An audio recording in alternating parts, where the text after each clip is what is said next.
నమస్కారం ఘంటారావానికి స్వాగతం. ముందుగా ప్రధాన అంశాలు. అవినీతి పరుల ఆట కట్టించే వరకు వెనుకడుగు లేదు. లక్ష్యం పూర్తయ్యే వరకు విశ్రమించబోనన్న ప్రధాని.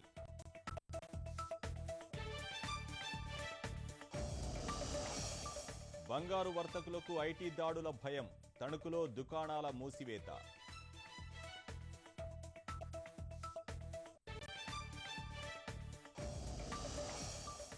రాష్ట్రంలో అందుబాటులోకి సంచార ఏటీఎం తొలిసారి తిరుపతిలో ప్రారంభం.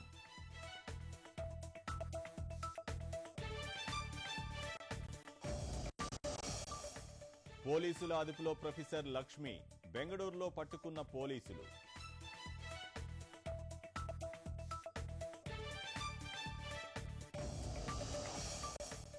అమెరికా అధ్యక్షుడిగా వేతనం తీసుకోను, సెలవులు వద్దు. డొనాల్డ్ ట్రంప్ ప్రకటన.